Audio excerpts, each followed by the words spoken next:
Hello everyone, welcome back to center for ambition and my name is Nidhi. और आज का जो हमारा टॉपिक है दैट इज अबाउट घटना चक्र। जैसे कि आपको पता है कि सेंटर फॉर एम्बिशन की तरफ से ऑनलाइन प्लेटफॉर्म पर आपके लिए घटना चक्र पूरी तरीके से कॉन्सेप्ट के साथ सॉल्व कराई जा रही है। और मैं जिस घटना चक्र को सॉल्व करा रही हूँ वो है अबाउट इकोनॉमी। ठीक है, इकोनॉमिक्स की घटना चक्र मैं सॉल्व करा रही हूँ। इसमें मैं एक क्लास पहले ही ले चुकी हूँ और आज जो है हमारी क्लास सेकंड है, जिसमें हम सबसे पहले बात करने वाले हैं नेशनल इनकम के बारे में। ठीक है, नेशनल इनकम के जो क्वेश्चंस हैं उनको हम दो पार्ट्स में सॉल्व करने वाले हैं। तो आज हमारा पार्ट 1 है, क्लास सेकंड है, लेकिन आज हम नेशनल इनकम वाले चैप्टर का पार्ट 1 कराने वाले हैं। ठीक है, तो इसमें बेसिकली हमारा जो मोटिव रहता है वो ये रहता है कि हम अपार्ट फ्रॉम द आंसर, जो आंसर है उसके अलावा बाकी के 3 ऑप्शंस जो बच जाते हैं उनके बारे में बात करें।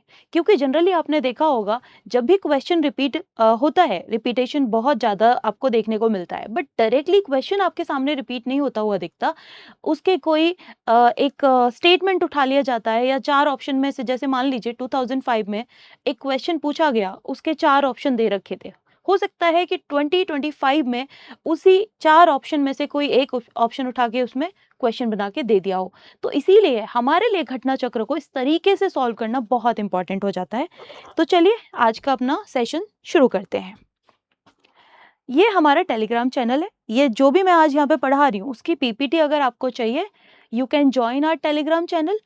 इसके अलावा हमारे ऑनलाइन बैचेस चालू हैं, हमारे ऑफलाइन क्लासेस चलते हैं, हर वीक हमारा एक न्यू बैच चालू होता है। अगर आपको हमारे बैचेस के बारे में कोई जानकारी चाहिए, कोई इन्फॉर्मेशन चाहिए, you can call at this number. और आप जो भी क्वेरी है, आप अपनी प्रिपरेशन से रिलेटेड, आप अपने चीज़ों से जो भी आपके डाउट्स हैं उसके लिए आप इस नंबर पर कॉल कर सकते हैं। ठीक है, चलिए आगे चलते हैं। सबसे पहला क्वेश्चन जो है हमारा, उसके बारे में बात करते हैं। ठीक है, पहले क्वेश्चन के बारे में बात करने से पहले थोड़ा नेशनल इनकम के बारे में मैं आपको एक ओवरव्यू दे देती हूँ कि नेशनल इनकम है क्या। ठीक है, एक दो टर्म्स आपको पता होने चाहिए। ठीक है, वो टर्म क्या होते हैं, जैसे कि पहली बात, नेशनल इनकम पे जाने से पहले, ठीक है, नेशनल इनकम पे जाने से पहले मेरे को कुछ चीजें पता होनी चाहिए। वो क्या है? गुड्स क्या होते हैं।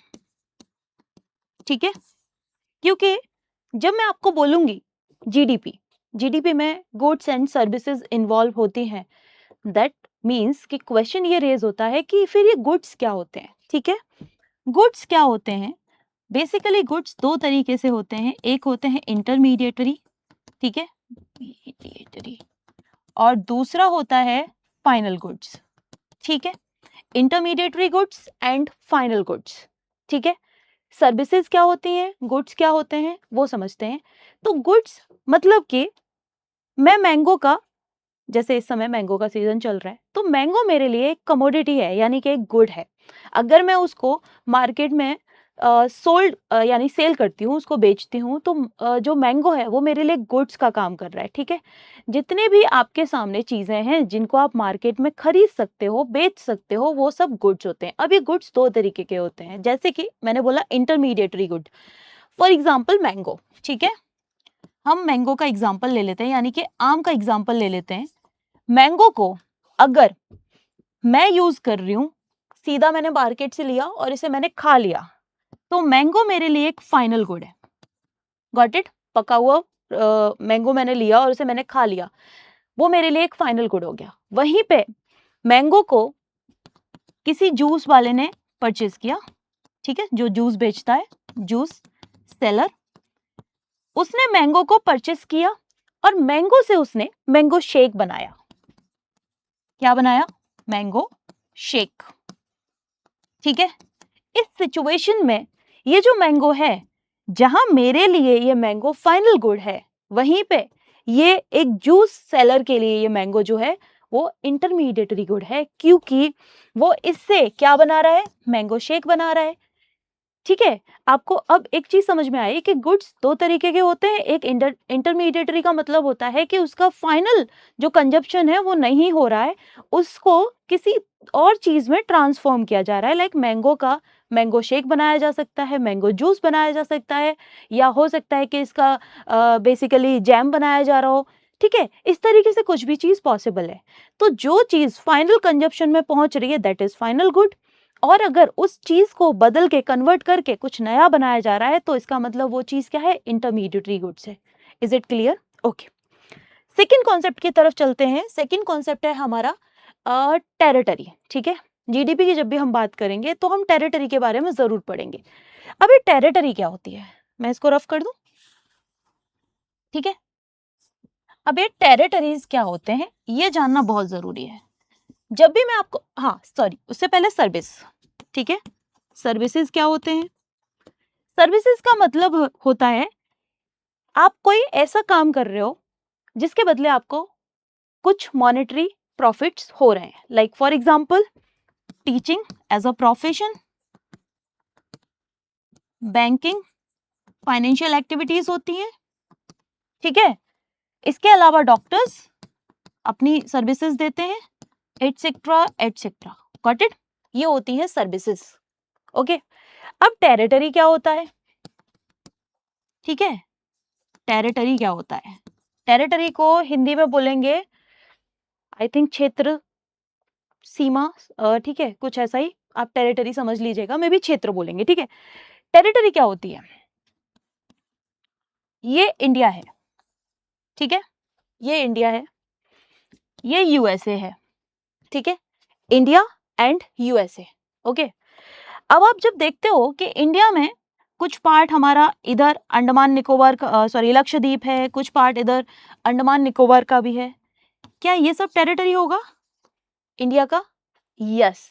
जहां पे भी हमारे जो हमारे इकोनॉमिक एक्टिविटीज हो रही हैं, जहां पे भी हमारी आर्थिक क्रियाकलाप हो रहा है, उसे हम टेरिटरी में कंसीडर करेंगे, इंडिया की टेरिटरी में कंसीडर करेंगे, ठीक है। वैसे ही ये जो यूएसए मैंने आपको बताया है, यूएसए में जो इंडियन एम्बेसी वाला टुकड़ा है, मान लीजिए यहाँ इंडियन एम्बेसी है, तो ये जो इंडियन एम्बेसी है वो हमारी इंडिया की टेरिटरी में शामिल होगी, इंडिया के क्षेत्र में शामिल होगी, ठीक है। तो होप सो आपको टेरिटरी समझ में आया हो, ठीक है। टेरिटरी क्या होता है, क्योंकि अगर मैं आपसे कहूं कि जीडीपी क्या होती है, तो जीडीपी के लिए सबसे पहले हम पढ़ते हैं कि जीडीपी क्या है। ग्रॉस डोमेस्टिक प्रोडक्ट, ठीक है, ग्रॉस डोमेस्टिक प्रोडक्ट, जीडीपी। अब ये जीडीपी जो होती है, इसके लिए मैं अगर आपको बोलूं कि ये जो टेरिटरी है, ये पूरी जो टेरिटरी मैंने मार्क की है, ये पूरी टेरिटरी में एक फाइनेंशियल ईयर में, किसमें, एक फाइनेंशियल ईयर में जो भी चीजों का इकोनॉमिक प्रोडक्शन हो रहा है, क्या हो रहा है, इकोनॉमिक प्रोडक्शन हो रहा है, ठीक है, किसमें, एक फाइनेंशियल ईयर में।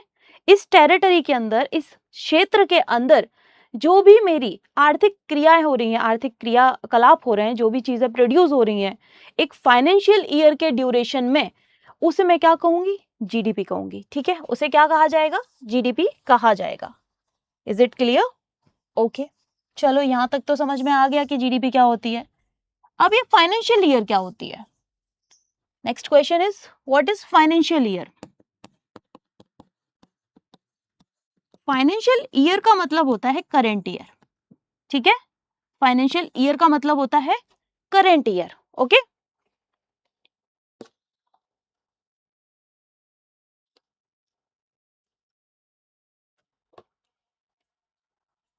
फाइनेंशियल ईयर का मतलब होता है करेंट ईयर, और ये हमारा 1 अप्रैल टू 31 मार्च तक कंसीडर किया जाता है, ठीक है। जैसे मैं अभी बात करूं कि 2026 का 1 अप्रैल से लेके 2027 के 31 मार्च तक हमारा एक पूरा फाइनेंशियल ईयर कवर होता है।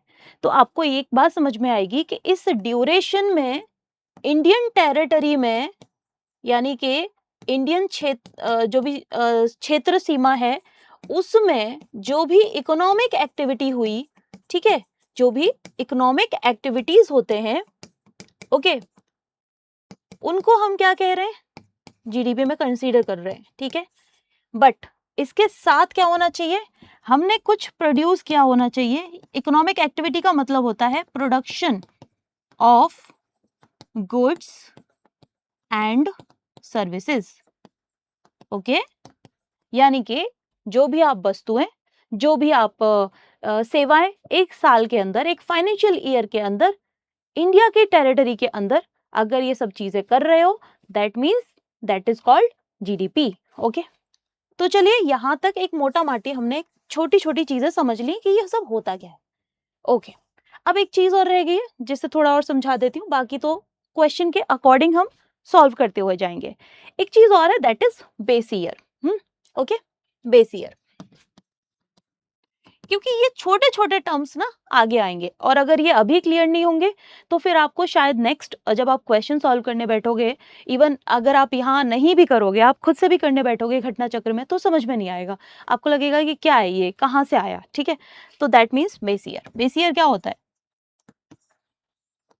देखो बेस ईयर को थोड़ा डिटेल में समझाऊंगी जब मैं नॉमिनल जीडीपी, रियल जीडीपी के बारे में बात करूंगी। ठीक है, नेशनल इनकम के बारे में बात करूंगी, जीडीपी एट फैक्टर कॉस्ट के बारे में बात करूंगी, इन सब चीजों के बारे में जब बताऊंगी तब मैं आपको और डिटेल में समझाऊंगी कि इसका यूज क्या है, ये बेस ईयर लाए क्यों। क्योंकि जब भी आप कोई चीज पढ़ो ना, उसके पीछे एक क्वेश्चन मार्क लगाओ, वाई, क्यों चाहिए बेस ईयर, क्यों चाहिए।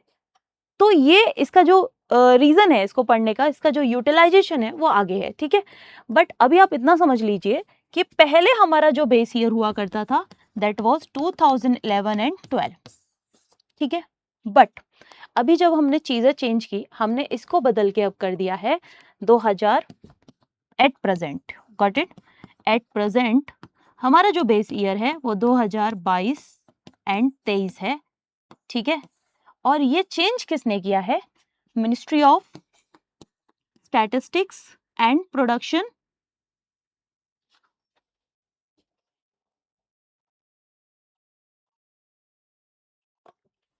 ओके, ये चेंज किसने किया है, ये चेंज किसने किया है, मिनिस्ट्री ऑफ स्टैटिस्टिक्स। ठीक है, ministry of statistics and programme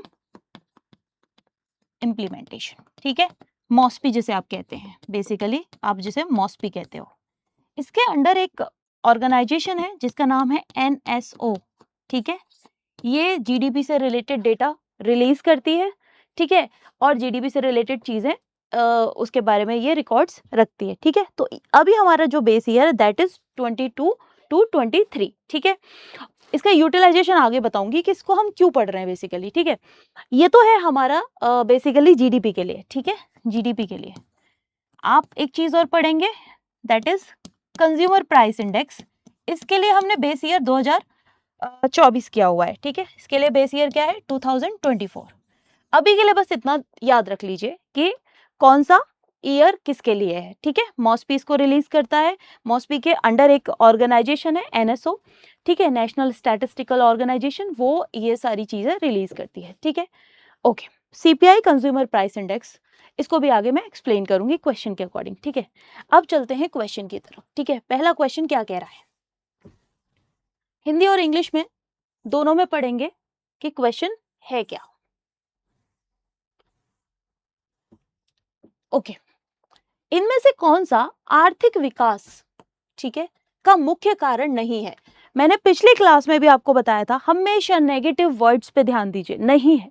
ठीक है, यहाँ पे ऐसे शब्दों को आप क्या करो, मार्क कर लो, क्योंकि जब हम क्वेश्चन एग्जामिनेशन हॉल में होते हैं तो हमारा क्या होता है कि ब्रेन फंक्शनिंग ना इतना फास्ट काम करती है कि हम ऐसे शब्दों को ना दिमाग से स्किप कर देते हैं और फिर आगे चल के ऑप्शंस गलत फिल कर देते हैं। ठीक है, तो फर्स्ट थिंग इसको मार्क करिए।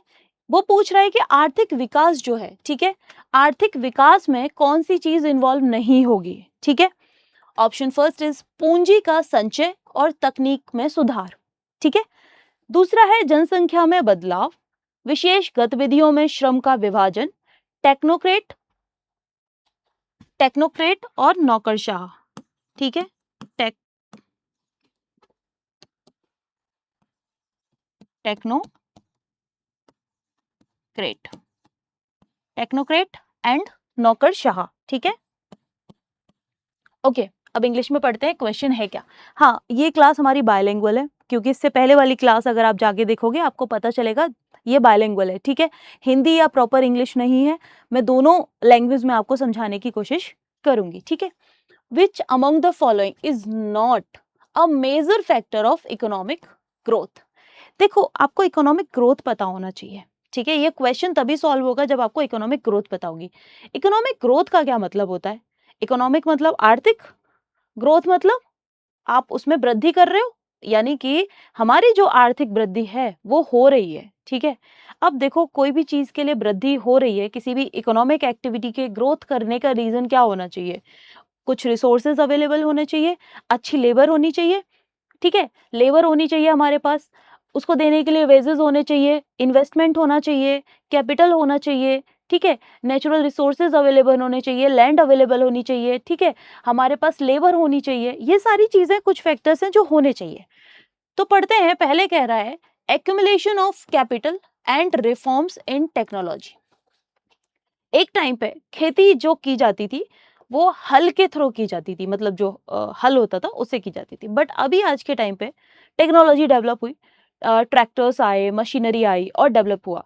तो आप देखो कि अगर हमें ग्रोथ करना है, ठीक है, जिस हिसाब से इंडिया आज है और इंडिया पहले था, अगर हम ग्रोथ के फैक्टर्स की बात करें तो इंडिया ने अभी क्या किया? एक्यूमुलेशन ऑफ कैपिटल, हमारे पास कैपिटल आया, ठीक है। और उसके अलावा हमने क्या किया? टेक्नोलॉजी में रिफॉर्म किया। तो पहले ऑप्शन में तो आपको कोई दिक्कत नहीं होनी चाहिए।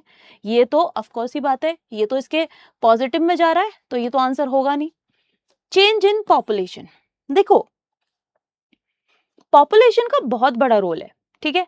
पॉपुलेशन कम होगी या पॉपुलेशन ज्यादा होगी, ये भी इकोनॉमिक फैक्टर्स को डिसाइड करती है, ठीक है। ओके, तो ये भी ऑप्शन इसका मतलब नेगेटिव में पूछ रहा है, तो ये हमारा पार्ट है पॉपुलेशन इकोनॉमिक ग्रोथ का, तो इसका मतलब नहीं पूछ रहा है, तो इसका मतलब ये गलत हो जाएगा।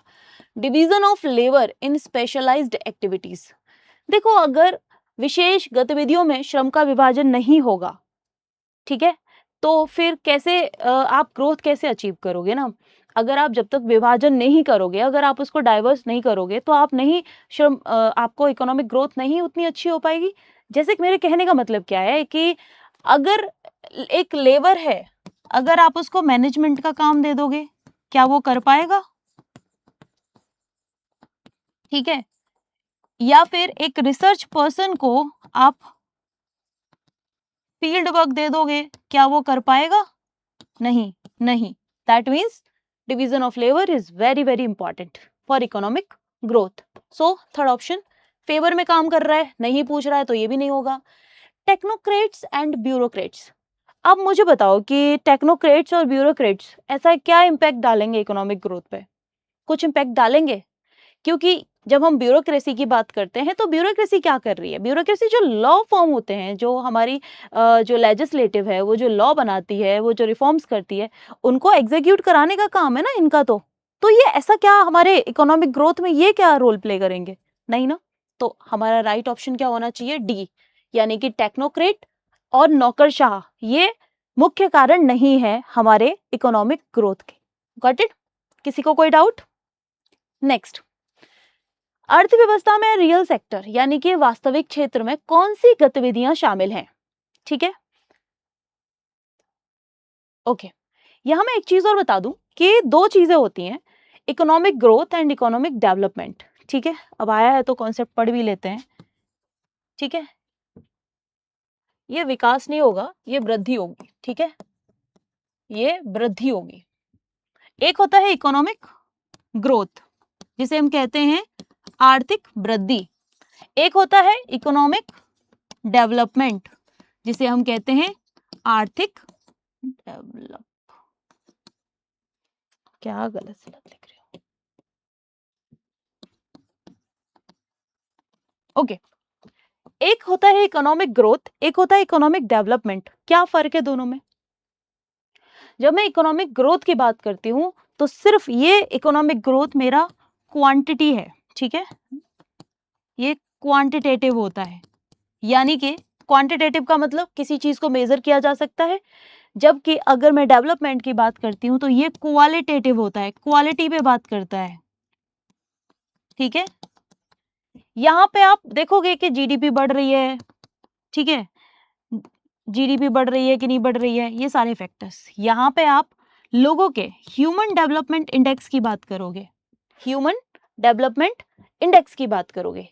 यहाँ पे आप ग्रोथ के बारे में बात कर रहे हो, ठीक है, आर्थिक गतिविधि आपकी अच्छी है कि नहीं, आप इस बारे में बात कर रहे हो। बट यहाँ पे आप बात करोगे, आप पॉवर्टी खत्म कर पाए, गरीबी को खत्म कर पाए हो या नहीं, बेरोजगारी को खत्म कर पाए हो या नहीं, ठीक है, वगैरह वगैरह। ओके, ठीक है। Economic growth is always relate with inflation, याद रखिएगा। इन्फ्लेशन का मतलब मुद्रास्फीति, ठीक है, मुद्रास्फीति यानी कि जो वस्तुएं हैं उनके कीमतों में बहुत बढ़ोतरी हो रही है, मतलब बहुत कीमतें हाई हो रही हैं, ठीक है। तो ये मेरे को छोटा सा समझाना था टॉपिक कि economic growth and economic development, आर्थिक वृद्धि और आर्थिक विकास दोनों अलग अलग सब्जेक्ट हैं, ठीक है। तो इसीलिए आप इसको हटा दीजिएगा, ये बेसिकली वृद्धि है, ठीक है। ओके, ठीक है, यहां तक समझ आ गई बात। ओके, आगे चलते हैं। नेक्स्ट क्वेश्चन हम पढ़ रहे थे, अर्थव्यवस्था में रियल सेक्टर यानी कि वास्तविक क्षेत्र में कौन सी गतिविधियां शामिल हैं पूछ रहा है। ओके, फर्स्ट, किसानों द्वारा फसल की कटाई, टेक्सटाइल मिलों द्वारा कच्चे कपास को कपड़े में बदलना, कपास इंटरमीडिएटरी गुड मैंने बताया, और कपड़ा फाइनल गुड, किसी कमर्शियल बैंक द्वारा ट्रेडिंग कंपनी को पैसे उधार देना, ओके, किसी कॉरपोरेट संस्था द्वारा विदेश में रुपए में मूल्य वर्गित यानी कि रुपी डिनोमिनेटेड बॉन्ड रिलीज किया है उसने, ठीक है। अब इसमें बता रहा है पहला, दूसरा, दूसरा, तीसरा, चौथा, कौन सा ऑप्शन सही होगा, यानी कि इनमें से कौन सी एक्टिविटी रियल सेक्टर के बारे में बात कर रही है, real sector of the economy की बात कर रही है। पहला है फार्मर्स हार्वेस्टिंग देयर क्रॉप, ठीक है। दूसरा है textile mills converting raw cotton into fabrics. तीसरा है कॉमर्शियल बैंक, कॉमर्शियल बैंक मतलब लाइक पीएनबी, इस तरीके से जो हमारी बड़ी बड़ी बैंक्स हैं वो lending money to a trading company, एक ट्रेडिंग कंपनी को दे रहे हैं। चौथा है कि कॉर्पोरेट बॉडी इशू कर रहा है रुपी डिनोमिनेटेड बॉन्ड्स, ठीक है। ओके, अब इन सब बातों के बारे में बात करने से पहले हमें यह जानना बहुत जरूरी है कि ये रियल सेक्टर क्या है, मतलब ये real sector of the economy है क्या, ठीक है। देखो, रियल मतलब वास्तविक, वास्तविक मतलब ऐसी चीज, ऐसा सेक्टर जहां से हमें कोई डायरेक्ट मॉनेटरी बेनिफिट्स हो रहा है, हमारी कैपिटल जनरेट हो रही है, ठीक है, हमें बेनिफिट्स हो रहे हैं, हमें आर्थिक लाभ हो रहा है, ठीक है, आर्थिक लाभ हमको हो रहा है, ठीक है, ये सब हमारे चीजें होनी चाहिए। अब अगर मैं पहले ऑप्शन पे जाती हूँ कि किसानों द्वारा यानी कि फार्मर्स जो हैं क्रॉप को हार्वेस्ट कर रहे हैं यानी कटाई कर रहे हैं, अब मुझे बताओ किसान फसल को काटेगा, काट के बेचेगा, बेचेगा तो उसके कुछ मॉनेटरी बेसिस में उसको पैसे मिलेंगे, ठीक है, उसकी कोई वैल्यू मिलेगी, उसको वैल्यूएशन होगा। तो इसका मतलब क्या ये डायरेक्ट मनी जनरेट कर पा रहा है, क्योंकि ऐसा हो जाएगा कि ये टिक कर रखा है। ओके, तो क्या फार्मर्स जो हैं वो हार्वेस्ट कर रहे हैं अपनी क्रॉप, क्या उससे कोई डायरेक्ट मॉनेटरी फायदा उनको पहुंच रहा है? यस, ठीक है। ओके, दूसरा है, that means first option is right. अब देखा जाए तो सिर्फ ये ऑप्शन हटेगा, बाकी तो सब में वन दे रखा है, इसको कट कर दो, ठीक है। चलो next question, sorry next option, textile mills converting raw cotton into fabric. Textile mills है, अच्छा ये किस, मैंने कल सेक्टर्स पढ़ाए थे आपको, ये प्राइमरी सेक्टर का काम हो गया, ये प्राइमरी सेक्टर हो गया, और ये जो रॉ कॉटन को टेक्सटाइल मिल्स कन्वर्ट कर रही है ये सेकेंडरी में आएगा, ठीक है। ओके, अब इसमें क्या हो रहा है कि टेक्सटाइल मिल्स ने कपड़े को कन्वर्ट कर दिया, कॉटन को कपड़े में कन्वर्ट कर दिया। जब वो कपड़ा मार्केट में जाएगा तो उसके बदले कोई ना कोई कैपिटल फॉर्मेशन होगा, पैसा मिलेगा उसके बदले, मॉनेटरी बेनिफिट्स होंगे। यस, अच्छा इन दोनों सिचुएशंस में अगर आप देखोगे तो डायरेक्ट बेनिफिट किसको हो रहा है, डायरेक्ट बेनिफिट हो रहा है कि नहीं हो रहा है, ठीक है, कस्टमर को या कंज्यूमर को डायरेक्ट बेनिफिट हो रहा है। ओके, यहाँ पे ये जो तीसरा और चौथा ऑप्शन है, कमर्शियल बैंक मनी को लैंड कर रहा है यानी मनी को उधार दे रहा है, पैसा उधार दे रहा है किसी ट्रेडिंग कंपनी को। आप सोच के देखो, बैंक ने ट्रेडिंग कंपनी को पैसा दिया, ट्रेडिंग कंपनी ने क्या किया, शेयर मार्केट में वो पैसा लगाया, ठीक है। अब वो शेयर मार्केट में पैसा लगाया, जब भी वो पैसा जाएगा, जब भी वो ऊपर जाएगा, नीचे जाएगा, बुल मार्केट, बियर मार्केट, जैसा भी होगा, बुलिश या बियरिश, जैसी भी सिचुएशन होगी, उसके हिसाब से वो पैसा उसको मिलेगा और उस हिसाब से उसका कैपिटल जनरेट होगा। क्या इसने कुछ इंस्टेंट प्रॉफिट किया? नहीं ना। दैट मीन्स कि ये डायरेक्ट तो कुछ नहीं जनरेट कर रहा है। डायरेक्ट कोई मेरी इकोनॉमिक एक्टिविटी होते हुए दिख रही है क्या? नहीं ना। सेम चीज यहाँ पे कॉर्पोरेट बॉडी ने इशू किए रुपी डिनोमिनेटेड बॉन्ड ओवरसीज, ठीक है। जब भी ये रुपी डिनोमिनेटेड बॉन्ड्स जो है रिलीज होंगे, उसके बाद जो भी इनको परचेज कर रहा है फॉरेन में, ठीक है, फॉरेन में किसी ने इनको परचेज किया, उसके बाद परचेज करने के बाद क्या होगा कि जब भी वो बेचना चाहेगा तो हमारी जो इंडियन कंपनी है जिसने वो जो शेयर मार्क उसको जो बॉन्ड्स दिए हैं, उसको बदले में पैसा देना पड़ेगा। क्या इससे कुछ डायरेक्ट इनकम जनरेट हो पा रही है क्या? क्या कोई डायरेक्ट कैपिटल फॉर्मेशन हो पा रहा है क्या? नहीं, ठीक है। So third option and fourth option is wrong. अगर मैं इसकी बात करूं, ये भी गया, ये भी गया, तो मेरा ऑप्शन हो जाएगा फर्स्ट। देखो और मैं अच्छे से समझाती हूँ। पहले दो सेक्टर ना डायरेक्ट रोल प्ले कर रहे हैं। रियल रियल मतलब जो डायरेक्टली सीधे सीधे बेनिफिट पहुंचा रही है, ठीक है। लॉन्ग टर्म बेनिफिट की बात नहीं हो रही है, इंस्टेंट बेनिफिट की बात हो रही है, ठीक है। आप ऐसे समझो कि मैं अभी मार्केट में गई और मैंने अभी के अभी मेरे हाथ में पैसा आ गया। आप इस तरीके से सोच के देखो, ठीक है। Okay, next option, sorry next question. Bharat के व्यवसायिक ढांचे में सालों से लगभग कोई बदलाव न होने के कारण होने का एक कारण यह रहा है, यानी कि वो ये कहना चाह रहा है कि जो भारत का व्यवसायिक ढांचा है वो बहुत सालों से उसमें कोई बदलाव नहीं आया।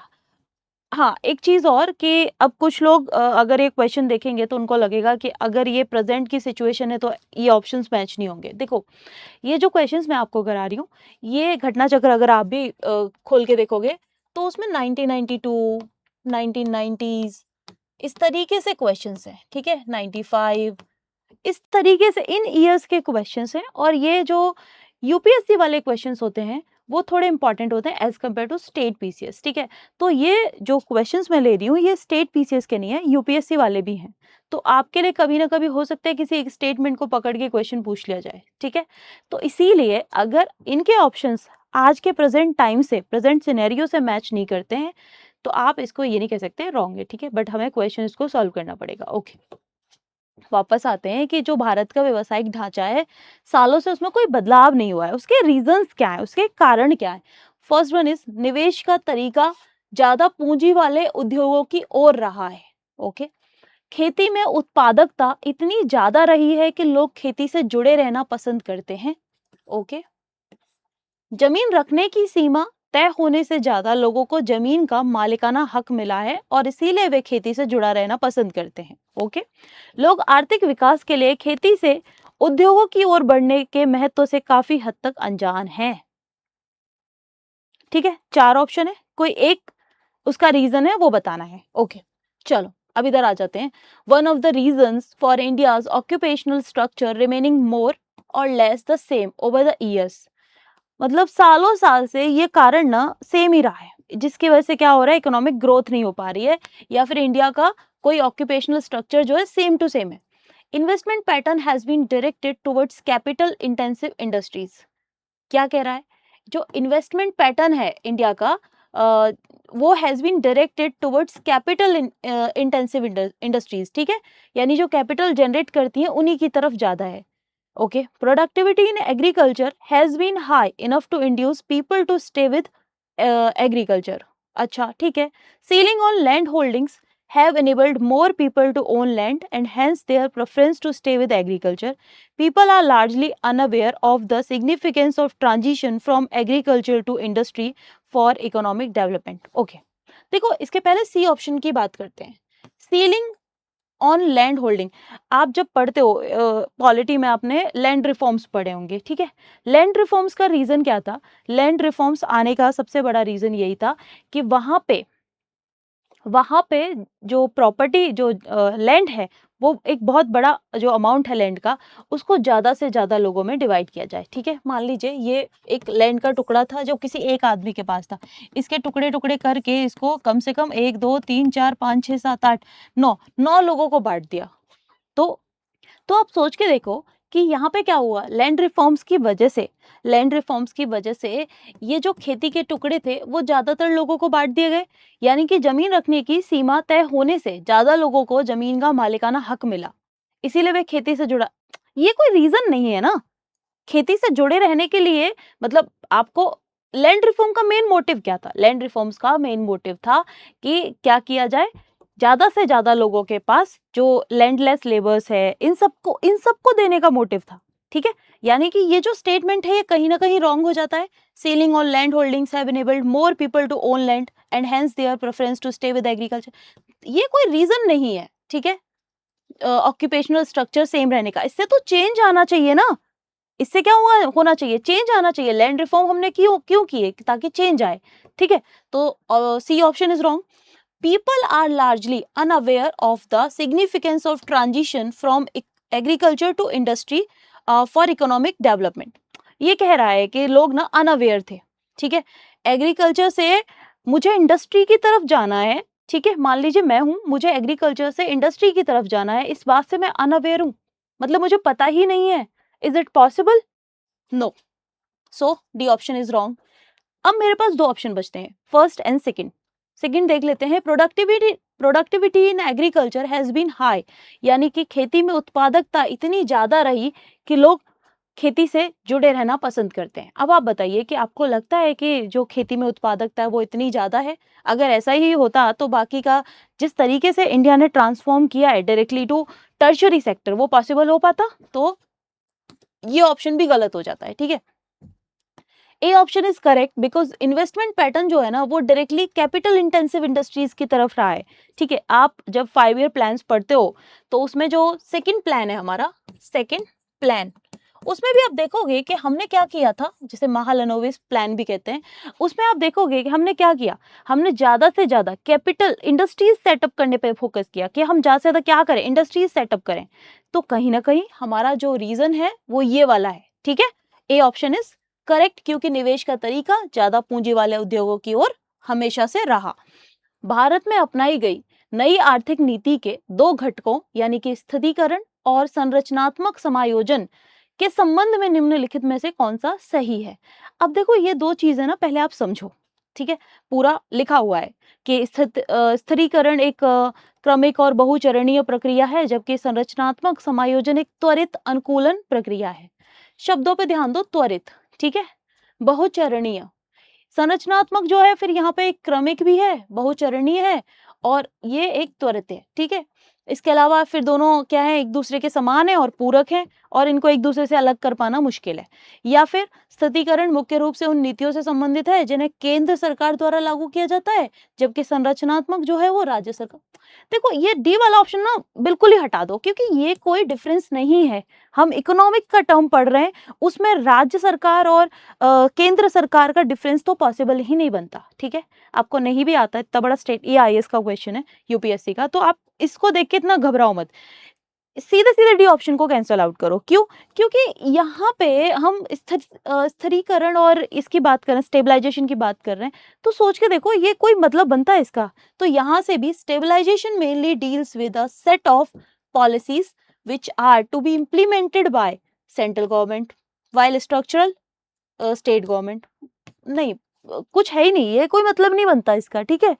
क्योंकि ये अगर बेसिकली अगर आप थोड़ा पॉलिटी में ध्यान देते हो तो सेंट्रल सेक्टर स्कीम्स अगर इस तरीके से कुछ बात कर रहा हो तो समझ में आता, ठीक है। ओके, चलो अब वापस से चलते हैं शुरू से। यहाँ पे कौन सा करेक्ट है पहले तो ये मार्क कर लो, रिगार्डिंग स्टेबलाइजेशन और स्ट्रक्चरल एडजस्टमेंट। अब देखो आंसर्स क्या है वो बाद में पढ़ेंगे, पहले स्टेबलाइजेशन समझो। स्टेबल करना, स्टेबलाइजेशन मतलब स्टेबल, यानी किसी चीज को एक इस तरीके से ट्रांसफॉर्म करना कि वो क्या हो पाए, स्टेबल हो पाए, ठीक है। क्या हो पाए, पहले तो इसका मतलब जानते हैं, तो इसका मतलब क्या होगा यार, ये स्टेबल से बना है, यानी कुछ स्टेबिलिटी की बात कर रहा है। और ये स्ट्रक्चरल चेंज, स्ट्रक्चरल, जब भी आपको मैं कहूं कि आप अपनी पढ़ाई को स्ट्रक्चरल वे में पढ़ाई करो, यानी कि आप स्टेप बाय स्टेप चलो, स्टेप बाय स्टेप चलो, यानी आप कुछ ऐसा करो कि जिससे क्या हो सके, आपकी चीजें अच्छी हो सके। Is it clear? ओके, अब जो मैंने शब्द समझाए उन्हीं शब्दों के बेसिस पे अगर मैं बात करूं, स्थिरीकरण, स्थिरीकरण मतलब किसी चीज को एक तरीके से रोक देना और रोक के आराम से उस पर बात करना, ठीक है, आराम से उसको समझने की कोशिश करना। ओके, पहला ऑप्शन कह रहा है कि स्थिरीकरण एक क्रमिक बहुचरणीय, क्रमिक का मतलब होता है एकदम ग्रेजुअल, क्या एकदम ग्रेजुअल, यार नाम में ही उसके स्थिरीकरण है, आप ग्रेजुअल की बात कर रहे हो, कोई सेंस बनता है? नहीं बनता, कट कर दो, ठीक है।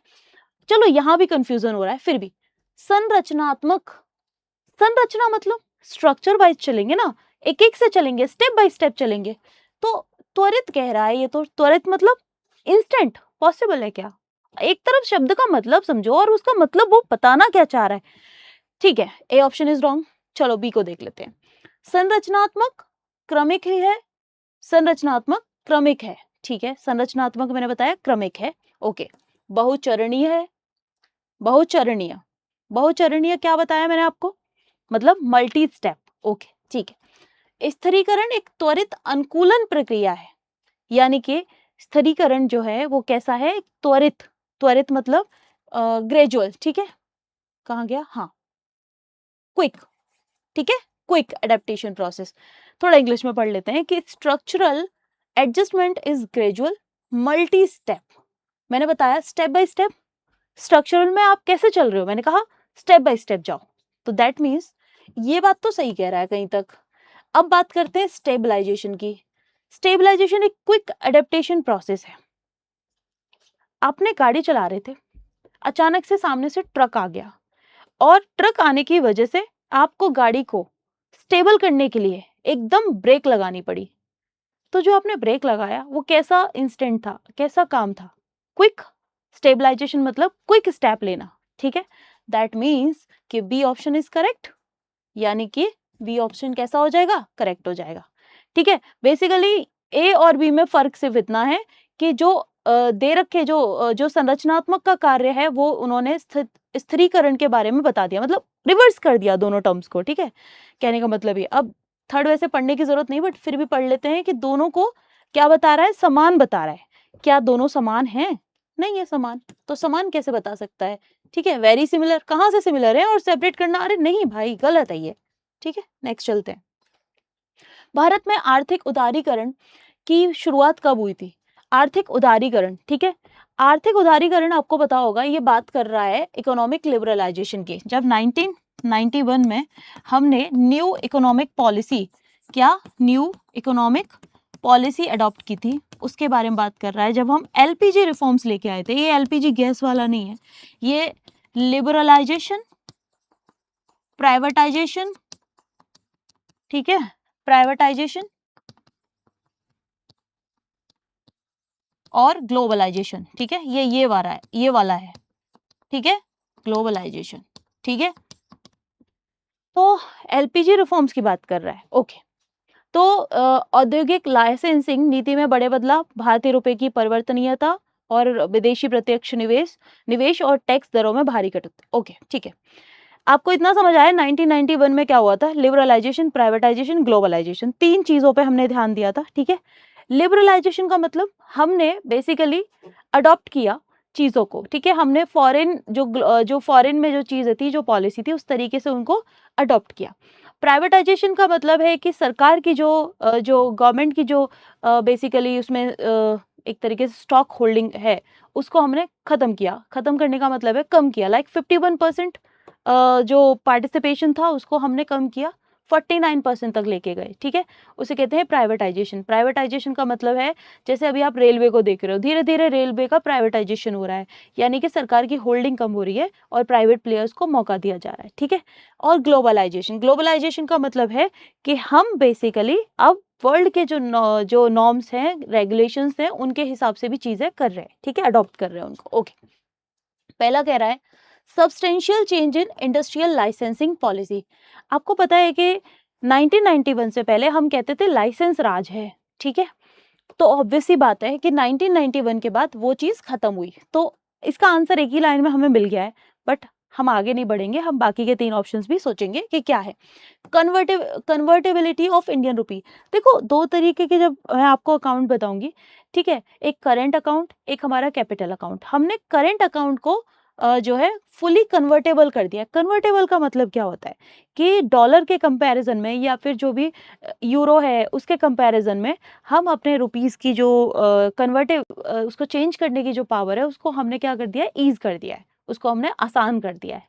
ठीक है, वहीं पे अभी तक हमने कैपिटल अकाउंट को नहीं किया है। ठीक है, हमारा कैपिटल अकाउंट अभी भी अलग है इस चीज से। तो कन्वर्टेबिलिटी ऑफ इंडियन रुपीस और इकोनॉमिक लिबरलाइजेशन का कोई मतलब नहीं बनता। ठीक है, दूसरा हो गया लिबरलाइजेशन का मतलब मैंने बताया कि क्या कर रहे हैं हम बेसिकली, हमारे जो चेंजेस हैं, हमारी जो रिफॉर्म्स पहले से हमारी जो चीजें पहले से थी उनको हम चेंज करके, ठीक है, नए तरीके से लेके आ रहे हैं। जैसे हमारा लाइसेंस राज था उसको हमने खत्म किया। ठीक है, okay, doing away with procedural formalities for foreign direct investment, FDI. FDI की बात कर रहे हैं। एफडीआई टैक्स रिफॉर्म में आएगा। ठीक है, ये इसके अंदर नहीं आएगा।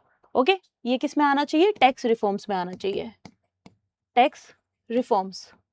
Next, significant reduction in tax rates. Tax rate में आप कमी कर रहे हो, टैक्स रेट में आप कमी कर रहे हो, आप बेसिकली टैक्स रेट कम कर रहे हो, तो कहीं ना कहीं आप इंपोर्ट और एक्सपोर्ट से रिलेटेड चीजें कर रहे हो, ना कि आप लिबरलाइजेशन की बात कर रहे हो। ठीक है, क्लियर हुआ? ओके, अब एक नेक्स्ट क्वेश्चन है जिसमें बात कर रहा है मेल्ट डाउन, मंदी और सुस्ती के बारे में। ठीक है, अब ये होता क्या है, पहले तो समझ लेते हैं मेल्ट डाउन क्या है। ठीक है, मेल्ट डाउन कह रहा है कि fall in stock prices. Okay, recession का कह रहा है कि fall in growth rate, slow down का कह रहा है कि फॉल इन जीडीपी।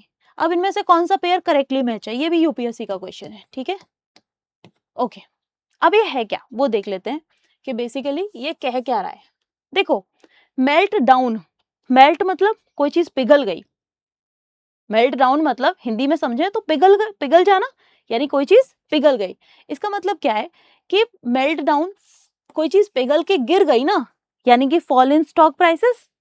जो स्टॉक था उसका प्राइस इतना ज्यादा गिरा, इतना ज्यादा गिर गया कि उसका मेल्ट डाउन हो गया। ठीक है, मेल्ट डाउन मतलब उसका क्या हो गया, पिघल गया। ठीक है, फर्स्ट वन इज करेक्ट।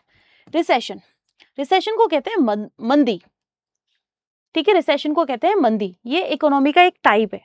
जब इन्फ्लेशन, स्टैगफ्लेशन और ये सब पढ़ते हैं तब हम रिसेशन भी पढ़ते हैं। रिसेशन एक ऐसी सिचुएशन होती है जहां पे क्या है कि सरकार एफर्ट्स भी डाल रही है ना, फिर भी चीजों के प्राइस नहीं बढ़ रहे हैं। ठीक है, एकदम सुस्त पड़ गया है मार्केट, एकदम क्या हो गया है कि कुछ चीज ऊपर ही नहीं जा रही है, ग्रोथ ऊपर ही नहीं जा रही है, एकदम मंदी पड़ी हुई है। सरकार बहुत सारे एफर्ट्स डाल रही है, टैक्स रेट भी कम कर दे रही है, फिर भी लोग क्या सोच रहे हैं कि और सस्ता होगा तब खरीदेंगे, जब और सस्ता होगा तब खरीदेंगे।